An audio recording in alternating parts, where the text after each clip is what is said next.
Hello, everyone. Thank you all so much for taking the time today. It's really, really properly lovely to have you here today. If you haven't already, do drop in the chat feature where you're watching from. I can see a bunch of friends. We've got Rachel in Glasgow, Elise in Hertfordshire. We've got Miranda in Brussels. Hillary in Cornwall. Okay, it's going quick. Jason saying that no Zoom intro will ever be as good. Something like that. It's a real pleasure. Thank you all so much for taking the time today.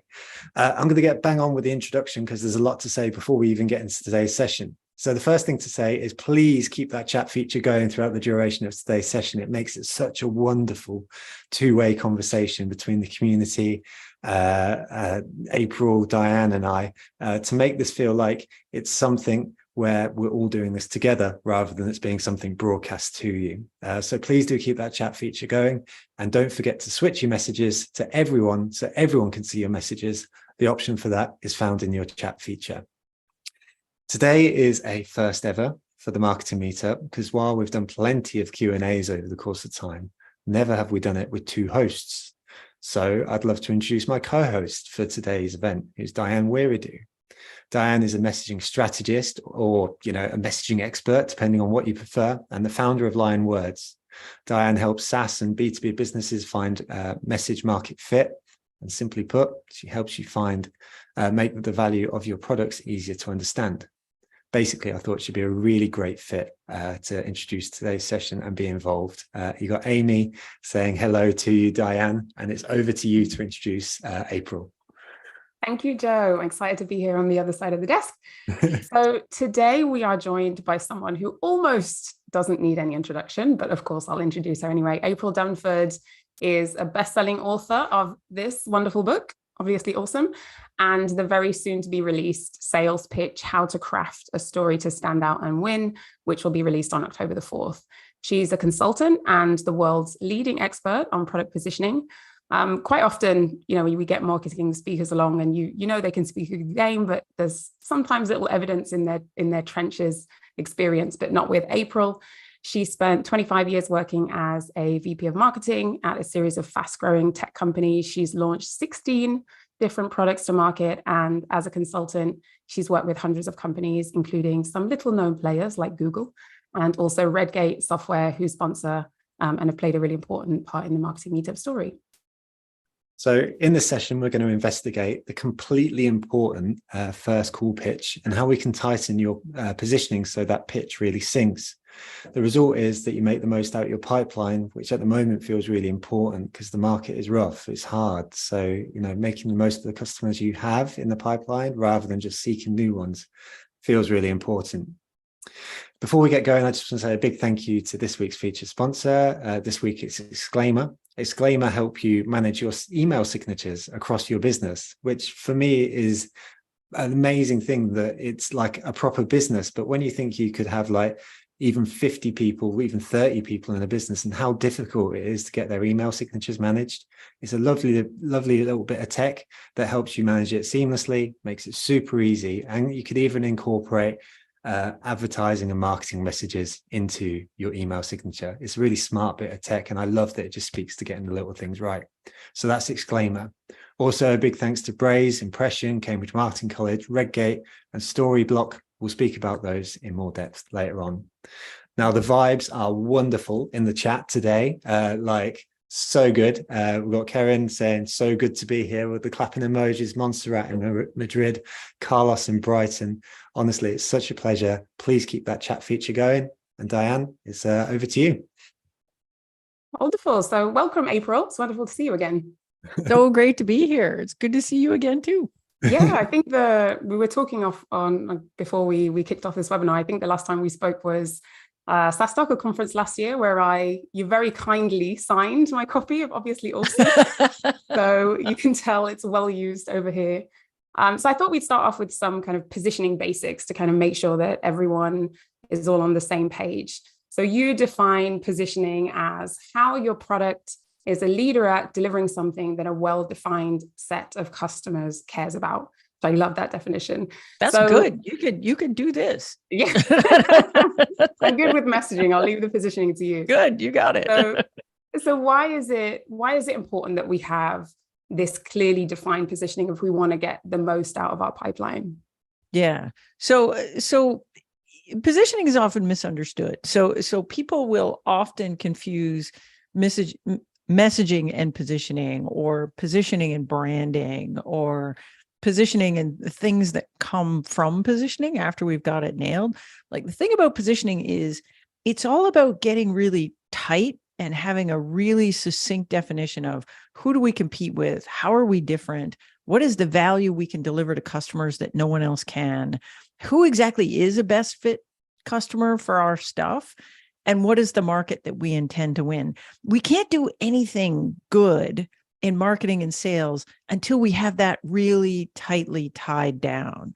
So if we're looking at messaging or branding, like, the first question that I'm going to ask is, well, who's the message for? And why pick us over the other guys?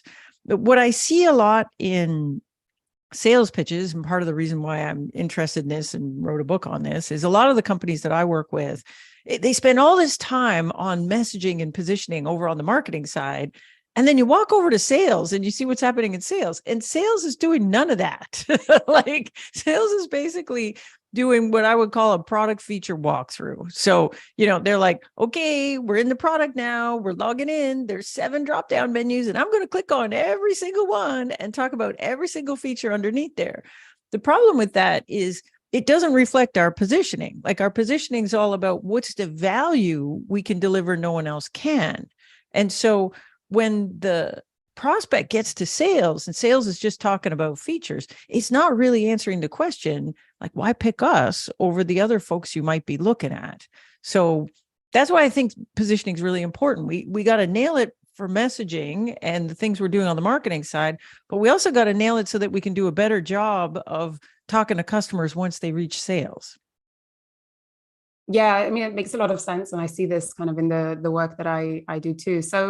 So how do we start to translate that positioning into a sales story that we can actually present to prospects then? Let's say that we've got those key components that you talk through and the unique attributes. What are the next steps? Yeah.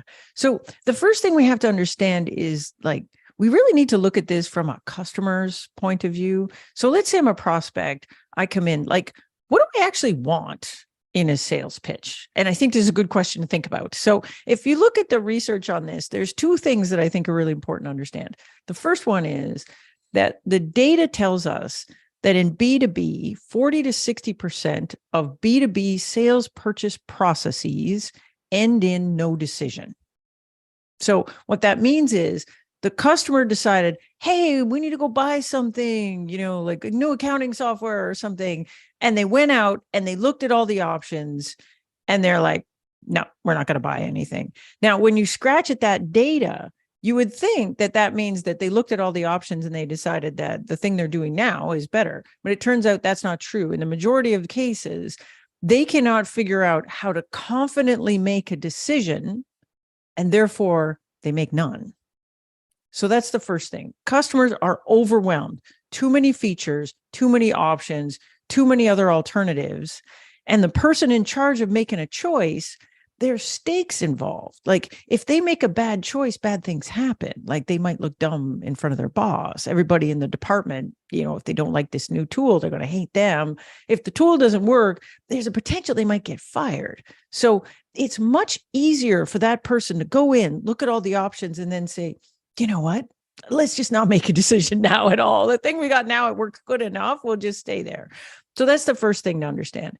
The second thing to understand is that if we look at the data on what does a B2B buyer actually want in a sales presentation, the data tells us there's 2 big things that they're looking for. One is perspectives on the market. Now that makes sense because they're coming to you with all these different choices and they're looking at all these products. They all look the same. And they're like, tell me about how all these things fit. Like, how are you different than these other things? How does this all fit together?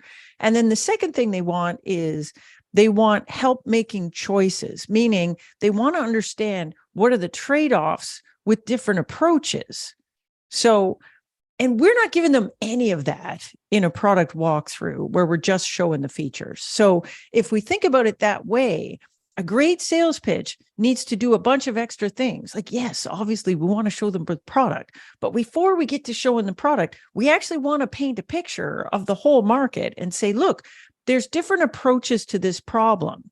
And some companies take this approach, and here's the pluses and minuses of that.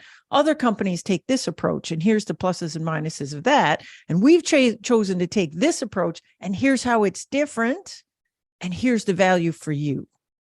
And then if we want to show the product, what we should be doing is showing the features within the context of the value the features deliver. So once I've set it up that way, I can say, well, here's the value I can deliver no one else can. Let me show you how we do that. So that's a very different way of thinking about a sales pitch than just saying, I got 29 features and I'm going to walk you through all 29. And buddy, it's your job to figure out which ones are different and which ones aren't, and why any of these features might make sense to you or not. Don't talk to me. I'm just a demo jockey. You do the work, customer. That's amazing. Honestly, like, I think Amy is bang on in the chat here, who says everyone frantically reaching for their notepads here, because that was unreal as an answer, April. Thank you. And I wanted to, it's difficult. I'm not trying to do a spelling test here, but I'd love to know if you've got any examples of like opening sentences or anything like that, you know, where you can kind of go like, you know, the first couple of sentences. Because I went to an expo the other day, and I had a series of people who did exactly what you've said. You know, they said, this is the feature, this is the feature, this is the feature. The one pitch that stood out to me on that day was when someone stopped and said, you know, that feeling when, and then they told a bit of a story, and that sort of grabbed me in and stuff like that. So when you're thinking about those first few sentences, do you have any examples of how you would launch into that? Oh yeah. So I'm going to give you the full example, and I'm going to show you what the feature version looks like and what the not feature version looks like. So I got a couple of examples that are good ones because they're simple and people understand them. So I did some work with a company called Help Scout. So Help Scout is in a customer service space. So think Zendesk, like they're in that space. Now, Help Scout was specifically designed for online businesses. So businesses where they don't have a storefront and they don't have salespeople to sell stuff. So they have a particular point of view on the market. And when they built the product, it was built with this insight in mind. And the insight is this: in a digital products business, customer service is very different. And so in a regular business, you might think of customer service as a cost center, where you're just trying to get the people off the phone as fast as possible, get them to the FAQ, make sure that your service people talk to them for as little as possible. In a digital business, that's all upside down. In a digital business, this is your only chance where you get to interact with a customer. And so you want to love the heck out of them. And the research shows that if you give them a really great customer experience, loyalty goes up, repeat purchases go up, revenue goes up. So very different. So that's their insight. Now, if you look at who they compete with, most digital businesses start by using a shared inbox. So they just have everybody, they have a support email address. People are all in the shared inbox. That works great when you're really small. But when things start to grow, you start wanting to do things like assignments and prioritization and things that you would get in professional customer service software. So then they end up having to upgrade, and they're looking at help desk software, where like Zendesk, which has all the service bells and whistles, but it has two big problems. One, really hard to use. So not like using the shared inbox anymore. Two, it was designed with this idea that this is a cost center. So, you know, it doesn't call you by your name. You're assigned a ticket number and you know, it's trying to push you off to the FAQ or low cost channels. All right. So that's the setup. Now, if Help Scout did the features pitch, here's how it would look. They'd be like, hey, prospect, here's how you log in. Oh, look, we have all these things. Look, I got a shared inbox. That's really nice to use. But look, I also have prioritizations and assignments and feature. And I keep going until I ran out of features. Now, the problem with that is some of that sounds like what you have right now. Sounds like a shared inbox. We have that. Some of it sounds like Zendesk, like they got all those features. In fact, maybe they got a couple more. So why pick you over the other guys? I don't know. I got to figure it out. Instead, they pitch it like this. So they start with 3 steps. The first step is their insight into the market, how they look at the market differently. The second step is other alternatives, pluses and minuses. Third step is, can we get agreement on what really good looks like? So it goes like this. Hey, e-commerce business, great to see you. We work with e-commerce businesses. And you know what? We've seen that e-commerce businesses look at service in a different way. In fact, they look at it as a growth driver rather than a cost center, because we know if we could deliver a great customer experience, loyalty goes up, revenue goes up. In fact, I got some data on that. Here it is, right? That's my opening shot. Customer says, yeah. And you say, okay, well, look, you got choices. There's different ways you can solve this problem. Most folks start with a shared inbox. Did you do that? Yeah, we did. Oh, yeah, shared. You know what's great about a shared inbox? Really easy to use. Your reps love it. Everybody loves it. Problem is, you start growing, you're going to want things like assignments, prioritization, things like that. So now what are you looking at? You're looking at help desk software. Now, help desk software, it's great. It's got all the bells and whistles, all the stuff you need. But here's the downside. Your reps are going to have to learn how to use it. That ain't easy. And the second thing is, it was designed for a different kind of business. It was designed for a business where customer service is a cost center. So it's going to assign your people a ticket number. It's going to shove them to low-cost channels. That's my second one, right? Second step. Third step is perfect world, where I go, look, like if we really wanted to do customer service well, and we really believe that customer service is a growth driver, we kind of want a solution that does 3 things. We want it to be as easy to use as a shared inbox, because that's what your folks are used to using right now.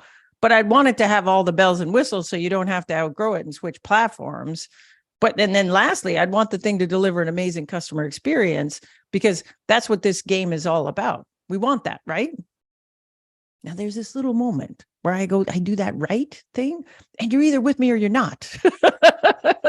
So if you're like, no, man, it's a cost center, then I disqualify you at that point. I got nothing for you. But if I'm a digital business, I go, yeah, I want that. And then you go, great. Okay, now I'm going to give you the demo. We got 3 things. Number 1, shared inbox, nice, easy to use. Hey, look, our whole interface looks like that. Here's how it looks. Give you the demo. Number 2, all the bells and whistles, never have to outgrow it. Here's how we do prioritizations. Here's how we do assignments. Here's how we do whatever. Last one, delivers an amazing customer experience. Look, we get to call you Dave instead of ticket number 10296. And look, you get the customer gets to choose which channel they communicate with under, and not just getting assigned to whatever the low cost channel is. So that's the difference in the pitch. Like, one is like blah, blah, blah features, and the work is all on the customer to figure out, why are we different? What's the value? What are we trying to do here? The other style of pitch is like, I'm going to set the context up front. I'm going to position everybody else and give you a mental map of the whole market. I'm going to convince you what a good thing looks like, because that's our point of view. And then I'm going to show you how we did that, which is really different. I love that, April. I love, you know what I love about the insight, that it allows you to kind of create that connection, but in a way that only you can, right? So sort of with that uniqueness that you bring. And I think it touches on what Joe mentioned before about that kind of relatability in the opener. I wonder what your thoughts are on tailoring those first call pitches to the buyer problem, because I know that I've seen and I've heard many companies who kind of start with some buyer discovery. They try to tweak that pitch based on you. And also, if I can kind of add a follow-up question, is it different for service-based businesses compared to product-based businesses regarding that tweak? Yeah. And these are 2 big questions. Great questions, though. So the first one, it's super interesting. Like, when I talk to very small businesses, they will often tell me, we have to do a custom pitch for everybody. Like, we just have to, because everybody's different, and their problems are different, and their situation's different, and whatever. And yet, when I worked at IBM and was responsible for a product that did almost $1 billion in revenue, we had 1 pitch. For all 9,000 sales reps, 1 pitch. And the only thing we changed in that pitch was, when we did the customer example, we would pull in a customer example that looked like the customer we were sitting across from. And so I think what a lot of companies do is it's not actually discovery. It's more like what I would call sales therapy. Like the customer comes in and the sales rep shows up and says, tell me your problems, and the customer says, oh, problems, man. I got a lot of problems. Let me tell you about them, and there you are. You run a little startup. Like you don't solve 90% of those problems. There is like 1 or 2 problems that you solve, which, by the way, we already know that the prospect has, because they never would have made it through our qualification process if we didn't solve that problem. So I'm not sure why we think we have to pretend that we solve all the problems. We don't. We solve a very narrow set of things. So that's the first thing. And why not just get right to the meat of that instead of making the customer do all this extra work? Second thing is that, again, coming back to this insight that customers often don't know what they don't know. Often the person you're selling to has never purchased software like yours before. So it's not like they know perfectly what their requirements are. It's not like they understand the whole market perfectly. So if we go in with this idea that you're going to tell me some stuff and I'm going to tailor the whole pitch to you, it's like pretending we don't know anything about the market, which is kind of bonkers. Like we know way more about the market than customers do.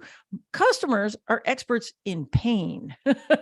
We are experts in solutions. Why we don't want to share that expertise is kind of beyond me. So good discovery is not about walking in and saying, tell me your questions, tell me your problems, and list me your requirements for a solution. And then I'll try to pretend we meet all those requirements.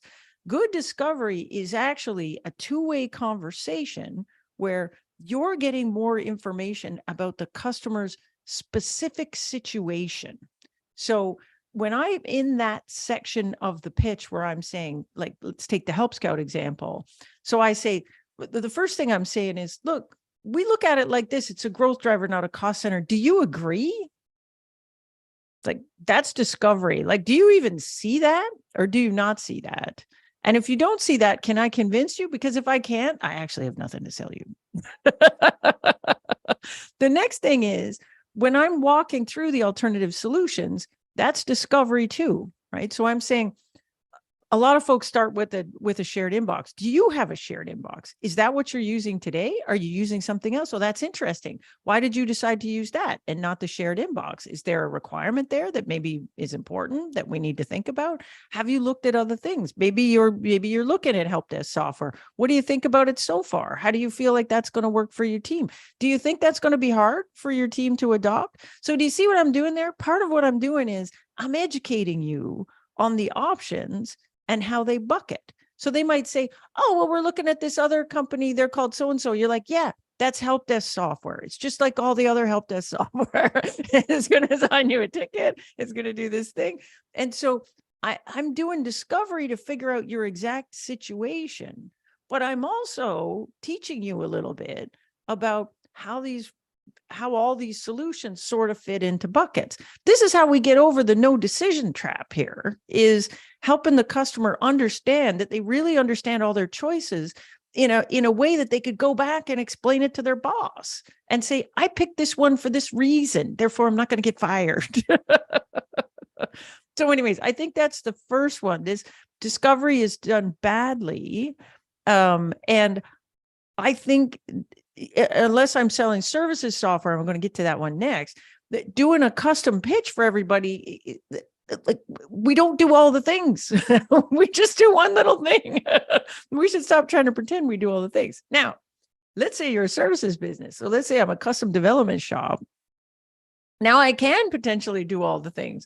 So maybe I do want to have this conversation at the beginning and say, oh, what do you want? Oh, I want a mobile app. Oh, well, okay, that's good. What kind of mobile app are you looking for? Well, I want a mobile app that does all these things. Oh, okay. And then I give you the pitch on how I think we're going to do that. Even then, if you look at successful folks that do custom development, they don't do custom development for everything. The ones that are really successful are highly specialized in something. So let's say I'm a highly specialized, I worked with a company that was highly specialized in doing bespoke retail headless commerce applications. So if the customer didn't want that, they wouldn't even come to them in the first place. So the customer's coming in And they're saying, look, their insight is they'll say, look, if you're doing bespoke custom headless commerce applications, like there's a lot of stuff that can go wrong. And so what we think is that there are pieces of that can be prepackaged almost like software. And we could start with these building blocks and then build on top of that and make something that's really bespoke and really amazing, but isn't as risky as completely from ground up custom software. And that's what these guys do, right? So they come in and they start there. And then they talk about all the reasons to pick them, which is, everybody on the team is certified on this handful of headless software platforms. They have this pre-built thing and they talk about that and what it is and how many hours of development time it saves people. And then they talk about the 9 million successful deployments they've already had that are exactly like what the customer is looking to do. So at the beginning, when you're a services business, it's hard to do that because you don't have an area of specialization. But I mean, like Diane, even if I look at you, right? Like you don't go and say, hey, I do all the marketing things, which you probably could do all the marketing things, but you have an area of specialization, which is around messaging. It's the same thing with me. Like I had a VP marketing for 25 years. Like I could probably do pretty much anything. It would be crappy. Unless it wasn't positioning. My specialization is positioning. So you don't call me because I can do all the things. You call me because I'm the person with the most experience in doing B2B positioning for tech companies because that's all I do. Yeah. Yeah, completely. I mean, it speaks to, particularly for services, I think it speaks to something that we hear over and over again, which is you can't do all the things. When you try to do all the things, you're having this conversation with the no one, and you try to speak to everyone, you speak to no one. So I think it kind of, that's right. It really supports that. Seeing as you just touched on messaging there, I know that in your podcast, which is brilliant, by the way, I've been listening to all the episodes, you recently mentioned that once we have our positioning and we have this validated sales pitch, this should be translated into messaging before turning it into homepage copy or any type of copy. Totally. So why is that? What have you seen going wrong? Well, so, what I've seen, usually what happens is we do positioning, and part of working on positioning, we get to differentiated value, which is what's the value we can deliver for a customer that no one else can. So we get that. And then usually what happens is marketing's happy because the core of our messaging is differentiated value. And we pretty much spelled it out right there in the messaging, in the positioning work. So all I got to do is figure out, well, how do I craft the beautiful words around that? Like, what's the best way to communicate it? So at the start of my career as a consultant, when I was doing positioning stuff, we would just do positioning. Marketing's like, great. They run off and do all this messaging, make it all look good. And then sales is like, yeah, this sounds good. This is great. I have no idea how to pitch it. And so I'm just going to go back to showing the product. So we throw the thing over the transom and who knows what happened. So what I switched to doing was we do the positioning work. Then we go and translate that into a sales pitch using the structure we've just been talking about. And then let's test it with some prospects and see how the story lands. And so once we've been through a bunch of that testing, we know we've got a story that works. So now what we're doing is we're taking the differentiated value that we figured out in the positioning exercise and the story that we know works with prospects because we tested it. Then that goes over to marketing. Well, now marketing's got a lot more tools to work with to go build the messaging. So they understand differentiated value so they can, again, build the beautiful words that make that sing. But you've also got like this concept of your insight, and that whole setup part of the pitch is actually beautiful stuff to then go do content around. Like if you want to do thought leadership, if I'm a Help Scout and I want to do thought leadership, I can do thought leadership around this whole concept of customer service as a growth driver. Like what are the stats there? Or how does that look? Like, what do you need to understand about that in order to understand that that's really important? So I could do content around that stuff. So I kind of think like, if we really want to do a great job of messaging, we don't just need differentiated value. We need the story too. And then we can kind of play around with how we message that and the other kinds of content that we can make. But I think it's super important that the messaging reflects the positioning, obviously. Like But there's more than just messaging that we're working on over on the marketing side. I don't know if that answers the question. That's me just blabbing. I think you just blabbing is very good blabbing. You got the thumbs up from Diane for sure. I want to pick up on one of the themes of your answer just now, and also something you mentioned earlier with the IBM as well, the IBM example as well. And it's a question from Baz in the Q&A. So folks, if you've got any questions, do drop them in the Q&A or give a thumbs up to any that you like. Baz says, so much of your gold, the gold that you're spouting today refers back to the us and them divide between marketing and sales. Yeah. So, how can you encourage sales to listen to marketing so that sales takes more of the positioning benefits driven marketing approach, and sort of things? So I am very familiar with this. I haven't run marketing teams for a long time, and having sales ignore everything I do. And so here, in my opinion, here's how this has to work. So the first thing is, most marketers do not understand what's going on over in sales. So most marketers, I think, as a conceptually, most marketers don't understand discovery.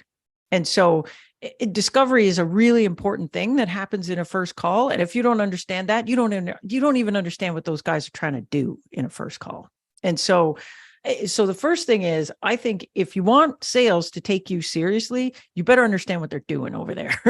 And so I think you need to, rather than complaining that sales doesn't understand what you do, I think maybe you need to go over there and understand what they're doing. So we need to understand, what does qualification look like for your sales team? And what does discovery look like for a sales team? The other thing we have to worry about is the sales process. So we've got a first call. What happens after a first call? How many calls do we do? What's the typical length of a deal cycle? And what happens in that deal cycle? We need to understand that as well, because it's going to impact the stuff that we give them. So that's the first thing. We need to understand what happens over there so that we can serve them better. The next thing is, I got much, much better cooperation from sales if I involved sales leadership in the development of the positioning that came before the sales pitch. So if sales leadership was involved in building the positioning, then they just understand what it is we're trying to communicate better than if they weren't involved in that. So every time I do a positioning exercise, I've got product marketing and sales, and whoever else from leadership, hopefully the founder or the CEO, in the room while we're working through the positioning exercise. The result of that is if sales disagrees with something, let's have it out. Then maybe they know something about customers that we don't know, because, by the way, sales is talking to customers all day, every day. So if they disagree with something, we should be listening to that. And it's better if we get their input when we're still working on the positioning than after it's all done and tied up in a bow and everything else. Then we throw it to them and they say, I disagree with that. So having them involved in building the positioning is super, super important. Then once we've done the positioning, we need to figure out how to translate that positioning into a sales pitch. And in my opinion, that needs to be a joint effort between marketing and sales. And sometimes you even want to bring product in there if product is responsible for building the demo. So we want to do that as a team thing. Again, not marketing sitting in their little bubble, building it and then heaving it over the fence and saying, oh, they don't listen to me. So if we're building it together as a team, then we're by definition breaking down those walls. The last thing is, and this is very tactical, practical thing. You build the sales pitch with sales. How you roll it out on the sales team is really, really important, because so here's the thing. Your sales team loves the old pitch. Even if they tell you they hate the old pitch, they're comfortable with the old pitch because they know it. They deliver it every day, multiple times a day. They love it. It's on slide 3, I throw in my little joke here. And then I have my way of talking about this thing. They're doing this pitch over and over again. You give them a new pitch, they don't like it. The new pitch is bad. Even if the new pitch is way better than the old pitch, they're like, oh, you just messed up my flow, man. You're harshing my vibe. And so we can't just take the new pitch, heave it over to them and just say, do that. If you check back in a month later, everybody's back to the old pitch. So here's the trick to make it work. First, you work with the sales leadership on the pitch itself so that sales leadership agrees that the pitch is good. Then you don't heave it over the wall. You pick one rep, your best rep. Pick the best rep. So you pick best rep, and then you train best rep on the new pitch, and then you test it with the best rep with qualified prospects. And after every test pitch you do, you go back and you say, well, what worked and what didn't work? Like, here the customer was excited, here they weren't. Maybe we need to change this word. Maybe we take this thing from the back to the front, whatever. And you do a whole bunch of cycles of that until your best rep says the magic words to you. First, I'm sick of having you review this pitch every time after I do it. I think we're done twizzling it. That's the first thing. And I like this pitch better. I'm not going back to the old pitch. Yay. Now we call that validated. Once it's validated, then I take that rep, who, by the way, is your best rep, to go back and talk to all the salespeople and say, hey, salespeople who look up to me and respect me because I am the best rep. Hey, salespeople, I'm using this new deck and it's way better than the junky old deck. And by the way, here's the list of prospects that are in the pipeline that I got with that new deck. And then I can record that rep doing the pitch and everything else. And now I got sales talking to sales instead of marketing trying to convince sales that this thing is better. This works 100,000% better than me building the thing, throwing it over the wall and going, good luck, Chuck. And doing it like that. That's brilliant. We've got Francis in the chat saying April's describing the collaborative strategy that I'm trying to create and facilitate it for business, which is bang on. How do you know when to switch it up and change that pitch? Because, like, presumably you go out, you create this thing, you got the IBM thing which goes out to many people. How do you know when to go, you know what, we can make this better, we could change it? And when do you just sort of sit back and relax and go, you know what, we've done this now, you know, the positioning, the sales pitch is ready? Well, so here's the thing. If we believe and we have a process where fundamentally the sales pitch is a reflection of our positioning, the sales pitch should not be changing unless the positioning is changing. So I should actually be peeking in on the salespeople. In a perfect world, I'm doing certification once a quarter, once or twice a year to make sure everybody's doing the pitch in the same way that we want them to be doing it. But if it starts to change and the positioning hasn't changed, something that's bad. We don't want that. And you'll get it because people get bored. So the marketing side is way worse, to tell you the truth. Like, you know, sales tend to get their groove and then they just do the same thing over and over again. But marketing gets all bored. Like after a quarter, they're like, we've been saying this forever. We're bored. Everybody should know this. And meanwhile, like, it's just starting to hit. So here's the thing. There's a handful of things that can happen that will force you to go back and look at your positioning. So, you know, maybe you put out a brand new release and your capabilities are different. Therefore, the value you can deliver is different. Well, that might need a shift in your positioning. You might have a new competitor come into the market. Then that you should go back and look at the positioning. Maybe it needs to change because I've got a new competitor that we're starting to see on short lists. And so we got to respond to that. Sometimes there's just big stuff that happens in the world. Like, you know, for example, we're in a bad economic climate. And so previously, maybe you had value propositions that were really oriented around growth. Like, you know, this thing is going to help you grow and build more revenue and whatever. But economy gets soft and all of a sudden all your customers are in cost cutting mode. And so maybe that doesn't resonate anymore because they're not worried about growth right now. They're worried about cutting costs. Now, most companies actually have a value proposition on both sides of those equation. So you might actually want to go back and look at what's value to your customers now. And maybe your value is more around here's how you're going to save money versus here's how you're going to make money. But any of these things start changing, you need to go back, look at the positioning first, rework the positioning, and then build the sales pitch that reflects that. So the sales pitch shouldn't change if your positioning's not changing, but there are cases where you absolutely want to change your positioning. My experience is that we actually want to do a regular check-in on the positioning, whether we think anything's changing or not, just in case sales or product or somebody is seeing something change out in the field that we didn't notice. So if we have a checkpoint every 6 months, then we can get the gang together and say, competitive landscape, has anything changed here? Differentiated capabilities. Maybe our competitors have caught up to us, and some of these things that used to be differentiating aren't differentiating anymore. And therefore, does our differentiated value need to change? If it does, then we need to rework the positioning and rework the sales pitch to go with that. If we're doing that regularly every 6 months or so, then, we're guarding against something sneaking up on us that we weren't necessarily paying attention to. Yeah, so we have some brilliant questions from the audience. I'm going to dive into the audience questions now. Alice has asked, this might be an obvious question, but is positioning similar to the USPs of a business, and how do they differ? Yeah. So in my mind, I think USP is just another way of saying differentiated value, I think. Like in now, can I just sidebar? Marketers drive me nuts. Like, everybody's got to have 19 definitions for a thing, and it makes it really hard to talk about stuff. Like, if I say branding, like, what does that even mean? There's so many definitions of branding. It makes it hard to talk about stuff. So, a unique selling proposition, or in my mind, is the same thing as differentiated value, right? It's the same thing.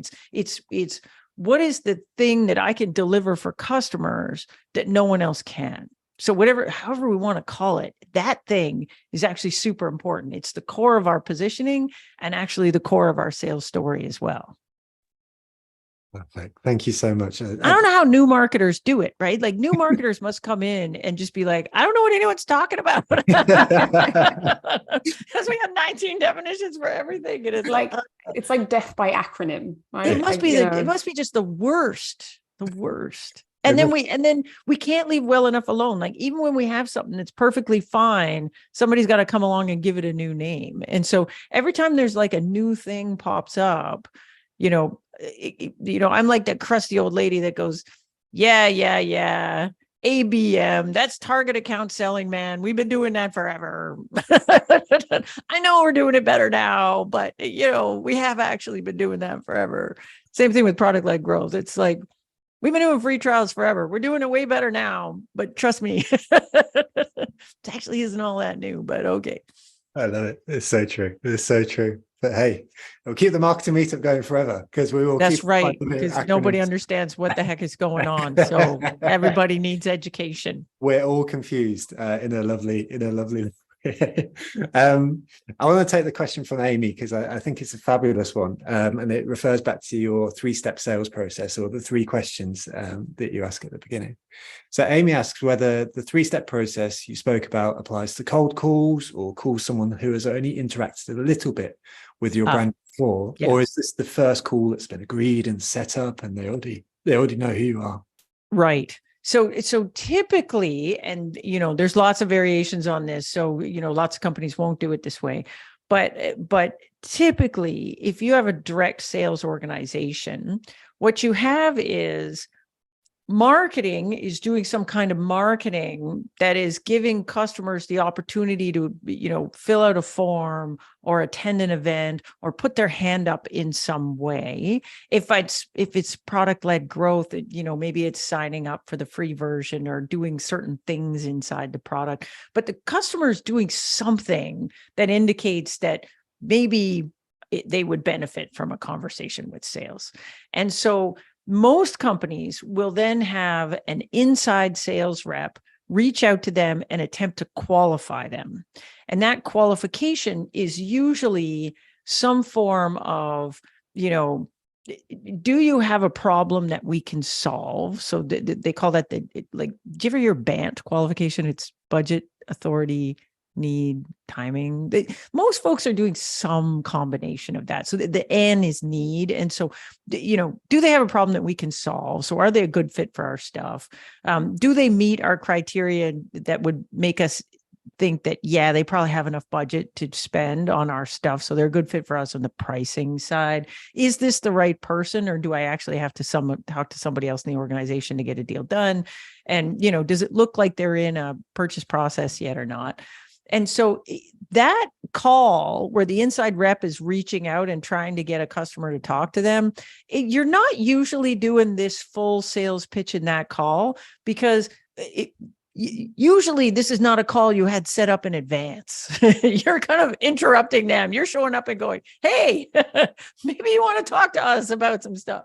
And so that call usually involves a hook. So it's some kind of a thing that would make the customer go, yeah, all right, I'll give you 20 minutes. And so, like, for example, I worked at a company and we sold this stuff for big retail companies. And so our hook was, we would reach out and say, look, like, we're working with a competitor of yours. And if you give us 20 minutes, we'll show you what we're doing with them. And most of the folks would be like, okay, yeah, I kind of want to know what my competitor's doing. So yeah, I'll give you 20 minutes. Let's see what you got. And so, but usually, so that's qualification. And then you get to what I would call a first substantive sales call, which is, we haven't done discovery. We don't know that much about the customer. We know that they've been lightly qualified in some way, but then we're going to do the first sales pitch and get into here's what we are. This is what we do. This is the value we can deliver. This is why you should pick us. Now, if it's an enterprise kind of thing, we're going to do 59 calls after that. We're going to have another call. We're going to define the project. We're going to do all kinds of things. If it's a low price point product, maybe I close them at the end of that call and that's it. If it's a really low price point product, maybe I'm doing qualification and the pitch in the same call. So I do the little qualification thing up front. If they look like they qualify, then I just run straight into the pitch. That's actually very efficient for everybody. But a lot of times we don't do that because, sales is a very expensive resource. And so we don't want our salespeople wasting any time on folks that aren't actually qualified. So normally we would separate that out. But sometimes I've seen companies do it. And in certain cases, it works really well, where you do the qualification. If they qualify, then I got you on the phone. Why don't I should just try to pitch you? And so they do. If they don't qualify, then they're like, oh, sorry, I don't think we're the right one for you. Nice talking to you. Bye. So that's kind of how it works. So in my mind, a typical sales organization, this pitch structure, which to be clear is, the setup and then the follow through. So I do the 3 steps and then I get to the differentiated value piece that, if we wanted to get gory about it, is actually an additional 5 steps, but it's fine. That is usually what we're doing in what I would call first substantive call, which is they've been qualified. We set up the first meeting with the account executive. And this is where we probably got half an hour, maybe 45 minutes, maybe an hour. And and the customer's showing up and saying, all right, show me the stuff. Let's see it. Brilliant. Yeah, I think it's a really useful and important distinction as well for us to have in front of mind to really define, whether we are qualifying or whether we are in that actual substantive sales pitch. We've got a brilliant question here from Brendan. I think talking about sales and marketing, this has come up quite a lot in the chat as well. Is there a way for to use marketing to test our sales pitch? So he asks, he's thinking something like paid social campaigns to take a sales pitch to market or test at scale. So I think we've touched on this, but what are your thoughts? Yeah.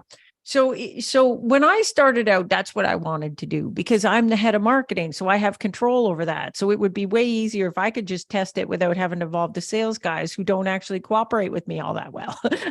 And so it would be nice for me to do. And at the beginning, we would do positioning stuff and then I would write messaging and then we would try to test the messaging that way. The problem with that is that now I'm not testing positioning, I'm testing messaging. And so messaging is different. Messaging is, the words on the page. If I'm trying to test that with a landing page or an ad or something, well, now I'm not just testing messaging even. I'm testing the design. I'm testing my ability to drive real qualified traffic to that. So, if it doesn't perform well, is it because the ad was bad or is it because the traffic wasn't really our people? So if what I really wanted to test is the positioning, it's actually best to test it with a qualified prospect. So then I'm controlling for a lot of things. I'm controlling for, is this the right person? Yes, it is. I'm also getting a lot more signal from the customer because I can see them and I can see, like, are they scrunching their face like this, or are they looking excited? And then I can hear the questions they ask. Like, a lot of times what you'll get is the customer will go, oh yeah, I get it. That's great. So you're just like Salesforce, and you're nothing like Salesforce. And so they would have been clicking on your ad and been totally out to lunch. And so I don't get that in something like, A/B testing a page or testing ads or whatever.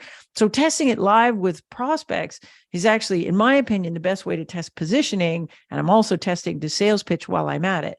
Now, messaging is a whole different thing. So if what I'm testing is messaging, then yeah, maybe I do want to test messaging on A/B tests on landing pages, or things that I'm, if I want to test my ad messaging and my ad design and all that stuff, I should be testing that. But make no mistakes, you are not testing the positioning at that point. You're testing the stuff downstream from positioning at that point. So yeah, it sucks because you're in marketing and you want to just do your marketing thing and not have to involve the whole world to make it work. But if you have salespeople on your team, you're going to have to get really used to collaborating with sales. Like, you got to make these people your best buddy, and you're going to be working on a lot of stuff together, because the rubber meets the road over there. Like, you can be doing an amazing, perfect, genius marketing job over here, and if the wheels come off the bus over in sales, who gets fired? You get fired, because those leads were crap, blah, blah, blah. Like, everyone's scared to fire the head of sales, head of marketing. Woo, we get rid of them easy. So your success depends on their success. And so the more you can work with those people, the happier everybody's going to be. Yeah, I mean, I couldn't agree more with this. And obviously it's almost kind of the reason that I focused on messaging, because I saw this big jump and this kind of chasm, this area that so many companies are jumping across and trying to go straight into copy and test everything. It's like, but let's, right. Like, what do you want to say before how do you want to say it? Right. And so that's where this kind of in-between bit is really important. Before we dive into another question, I think this has come up a little bit in the chat. And we've been talking a lot about the relationship between sales and marketing. And I know you've mentioned before, I think on your podcast as well, that most positioning does fail because it doesn't survive that jump from marketing to sales. This series, we're talking about doing a lot with a little, and what happens when the division between sales and marketing isn't so clearly defined. Like, maybe there are people in the audience that have, the founders doing sales, or the marketing manager is also doing a bit of sales, or like, how do we approach this differently when that's not so clear cut? Oh man, like, in my perfect world, marketing is doing sales. Like, the best time I ever had was when I was working at a company and they gave me inside sales, and I was like, oh yes, everything's going to work good now. We're not going to have one more fight about, is this a qualified lead or not, man, because I own all of it. So that made me very happy. But so, in this idea of doing more than less, so there's kind of a bunch of things. So one is, a lot of the companies that I'm working with right now, they come to me, we tighten up the positioning, we get a really good sales pitch. And the cool thing about fixing your sales pitch is there's immediate impact on that.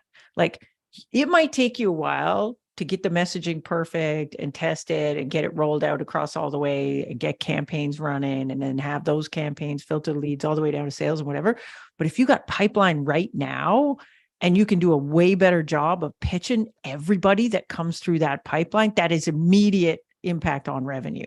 So if I was sitting around right now and thinking, what could I do right now to improve revenue, like tightening up the sales pitch is an easy thing to do. I mean, maybe not easy, but it's a fast thing to do.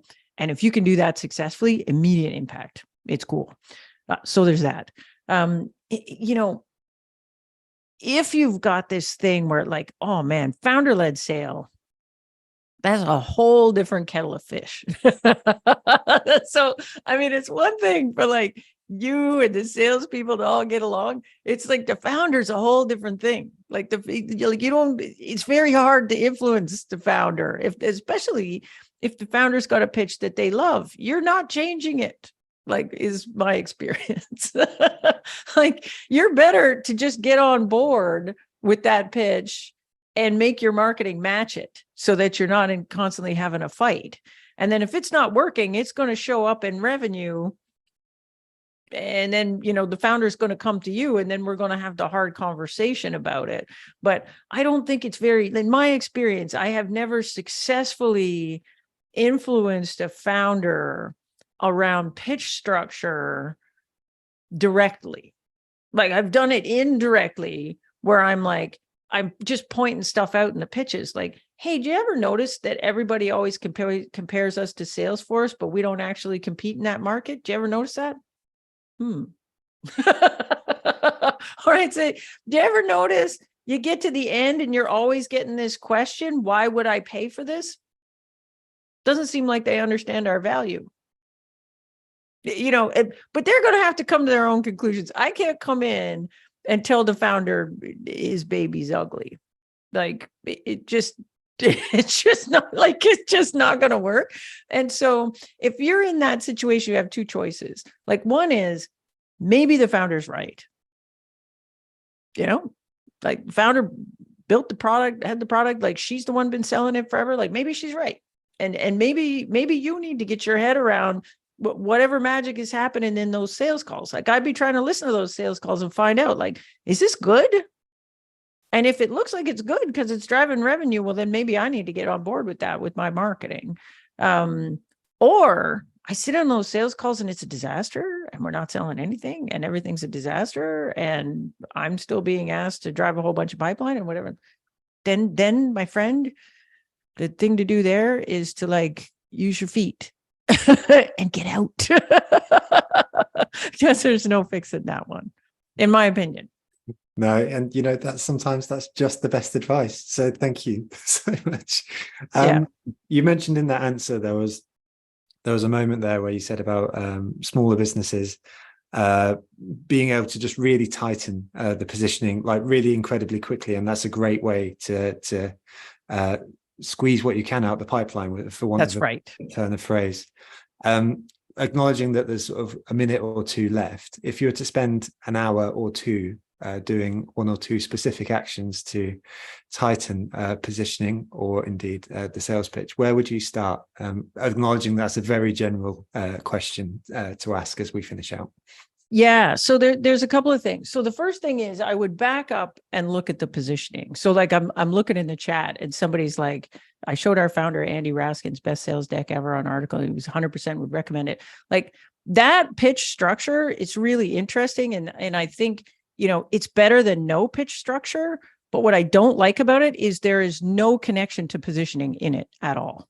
It has this idea that we can just make up a pitch and then back everything else into it. And I don't think that's I think we have to do positioning first. We can't just go straight to the pitch and skip the positioning. Like, if we don't understand what our differentiated value is, we're going to end up with a pitch that doesn't really help us stand out and win any business. So the first thing we'd have to go back to is, let's look at the positioning. Do we really understand who we compete with, how we're different, what's the value we can deliver? Once we have that, then we can translate that into a sales pitch. What most folks are missing is a structure to do either of those things. So, my first book, Obviously Awesome, was an attempt at, here's a structure for actually doing positioning, step 1, 2, 3, 4, 5. So that's one structure you could use. There's other structures to do it. And then once you have that positioning, then I think you translate that into a sales pitch. And again, there's other structures out there. My new book is one attempt to do a structure at that. And that Andy Raskin thing is another structure, but it's got to be rooted in your positioning. You can't just go straight to the pitch and say, we're just going to tighten up the pitch. We'll tighten it up how, where, when. We have to have the positioning in order to do that. Bang on. Well, thank you very much. That's a cracking answer. And not that you were doing this, but a message that I got loud and clear from that was, go and buy the first book and then go and buy the second book on October the 4th as well, because they are absolutely brilliant. Well, the first one was brilliant, and I'm sure the second one will be as well, April. So thank you very much. There we go. We've got Jules in the chat saying just bought both. So thanks. I love it. Yeah, the book is not the second book's not officially available till October the 4th or something, which I think is next week. Mm-hmm. That yeah. You're the world's busiest human at the moment, April. So I just want to say, mirror the chat from everyone who's just been saying that it's absolute gold from you. And you got Yuval in the chat saying, April, you nailed your positioning as well, which thank you. is really brilliant. So thank you very much. Diane, thank you as well. I mean, like, as a first co-hosting thing, it's been incredible. And also I think the co-host thing's working really good for you too. This is a good team situation here. I like it. I like it a lot too. We should definitely do it again. Yeah. No, it's been good fun. It's been brilliant. And you know, like you said, Joe, I think there have been many sales that have happened during this session as well. The book, it's been fantastic. It's been great. Awesome. So thank you, everyone. And we will see you back next week where we're speaking personal branding. Until then, look forward to the write-up of today's session, and go check out April's new book.